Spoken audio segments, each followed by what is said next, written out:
A dumping site not far from one of the biggest Bloemfontein cemeteries has raised concerns to residents around Southpark about the rise in criminal activity there. Last week, 2 brothers were shot and robbed of their belongings.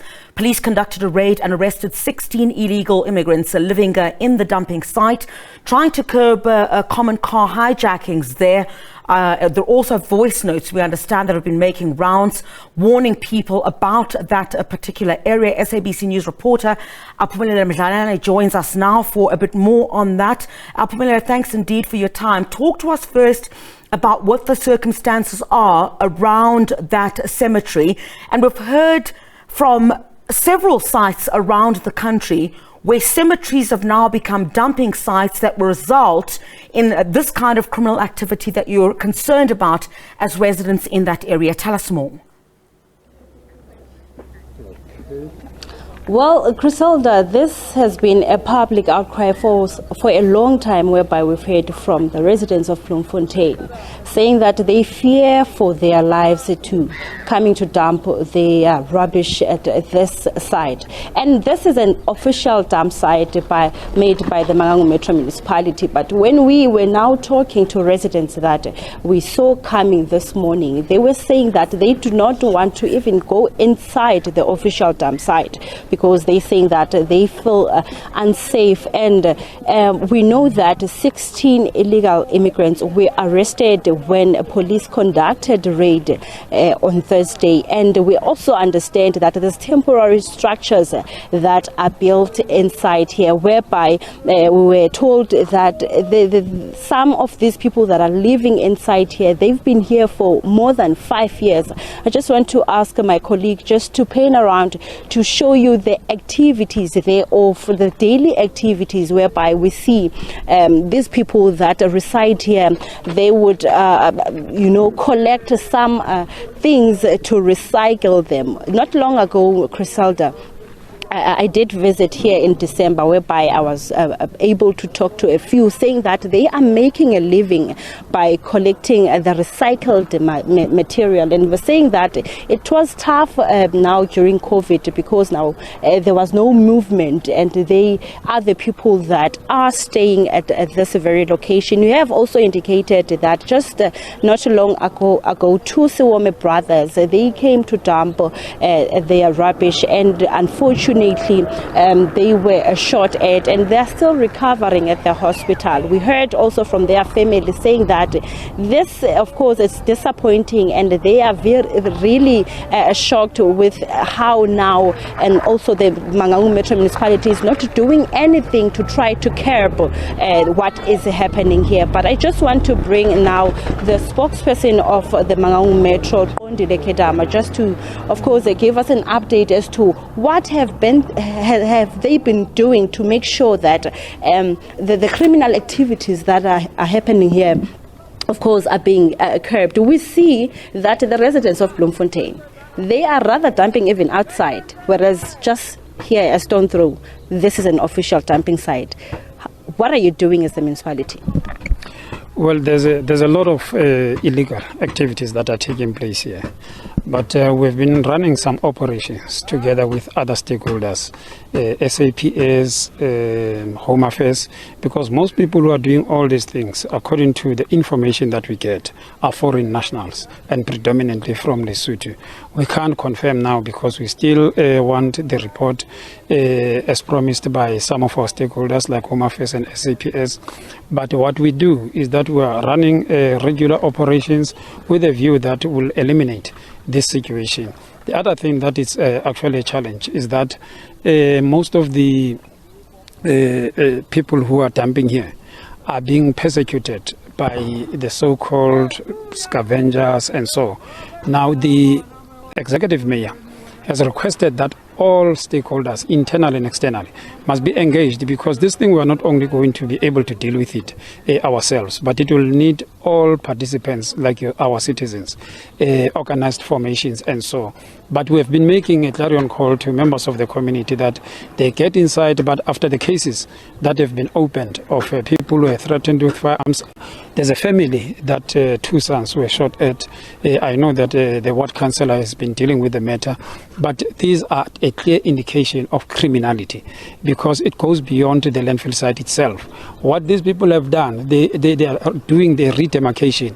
They are opening a ward here, and this is illegal, and the matter has been escalated. The provincial commissioner will be getting that report from the SABC itself, and the executive mayor is intervening to look at best ways of dealing with this matter because it's really dangerous, not only for people who are dumping here, but for citizens general. You can imagine those kids who were shot at and the trauma that it caused to the parents. Now let's talk about the services of Mangaung. We know that you've been, of course, unable to render services to the people. As a result, the Siwome brothers, the family, they were saying that they were forced to come and dump their rubbish because the municipality didn't come to collect the rubbish. How are you dealing with that situation? Well, we've acknowledged that there's a challenge with regards to refuse collection, and as a result, people do bring their waste themselves here. But one of the measures that has been taken is that we have engaged the National Department of Environment, Forest and Fisheries. They've promised that they'll be bringing a service provider who is a specialized service provider when it comes to landfill sites, because this is a specialized area.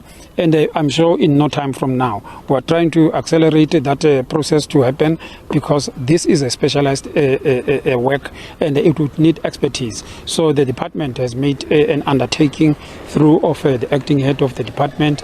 We also have in the budget that has just been approved, there are cars or fleet that will be purchased to make sure that we ease a burden when it comes to waste collection, because it's one of the things that is currently a challenge.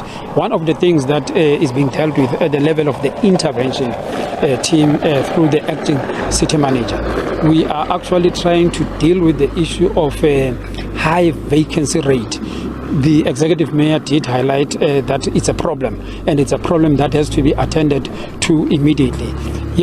Only yesterday, we were seated with the National Treasury, and part of the things that were highlighted with regards to service delivery is making sure that we fill in the senior management post, but also all the critical positions. And a part of the critical positions, it is those general workers who are supposed to do the real service delivery on the ground. Are you saying now the municipality is having stability?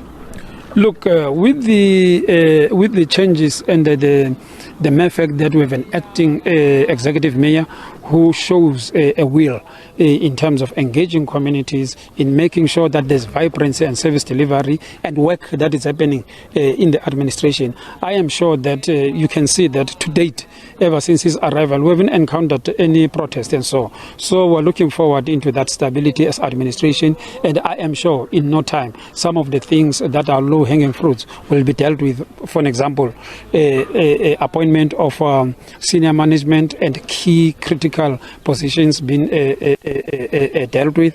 The other thing that is actually accelerating is making sure that he's got a problem and making concerted.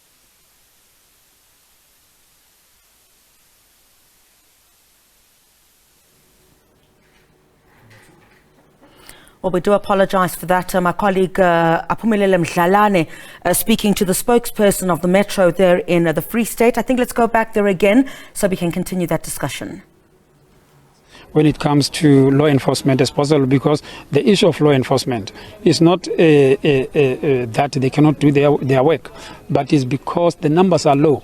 We need to make sure that we fill those vacancies, because last time when you were talking to me in the CBD that we're not enforcing those bylaws, or when it comes to hawkers, it was a matter of manpower. So we need extra hands to make sure that we execute the constitutional mandate of the municipality. Well, thank you. That is Kondile Kedama, the spokesperson of the Mangaung Metro, keeping us up to speed to what they are doing as the municipality. As I did indicate that the residents of Bloemfontein are rather angry with the situation that is happening at this landfill site. And this is the southern landfill site, whereby now the community, the side of the Mangaung community, is coming in their numbers to, of course, drop their rubbish here. Griselda, I did mention that there were people arrested. The joint operation, they came and conduct a raid to this, but there's still that fear from residents, saying that the municipality and law enforcers are not doing enough to try address this issue. When I was on my way to this landfill site, we passed people that were coming to the Southpark cemetery, and there's quite a lot of activity that is happening on this road, and it's also connecting to the other location. However, now with these latest developments, the hijacking that is happening also here at night, and this a landfill site is not even far from the N1, the national road. So one can imagine as to what would happen if this can go out of hand, because it's more than even 200 people that are residing on the temporary structures inside this landfill site. Right. Aphumelele, let me just get some clarity here on the number of arrests, of course, that took place during that raid, and who exactly is dumping that rubbish at the area that you are referring to. Are residents around that area participating in this and expecting the municipality to clean up after them? Just some clarity there. It's 16 people that were arrested during the raid that was conducted on Thursday. But also in May, there was another raid that took place whereby more than 100 people were arrested. And Griselda, this landfill site, it's not far from the residential area. It's about 5 kilometers from the residential area. And this landfill site is not even far from the Muteo TVET College. I'm talking about 500 meters. So, and we saw some, of course, residents of Bloemfontein trying to stage a protest not long time, saying that this issue that is happening here should be addressed. And these residents that now are throwing their rubbish outside the landfill site, they are saying that they are fearing for their lives. And however, this is now something that the municipality doesn't have control over, because now this is the entrance of the landfill site, an official entrance. They're supposed to be dropping all this rubbish inside. But I must tell you, Griselda, now that it's dirty where we are and it's outside. That would mean now the municipality should stretch their people. And we know that this is the municipality that has also spent more time in overtime payments. And this was something that was also said by the opposition parties during the council, saying that the municipality has failed the residents of Bloemfontein, the residents of Mangaung, as a result in terms of trying to address the issue of service delivery. All right, thank you very much indeed for that. Aphumelele Mdlalane, SABC news colleague in Bloemfontein, they're bringing us the latest concerns about, rubbish being dumped in that area. Residents saying that, the municipality has failed them in that particular area in terms of service delivery.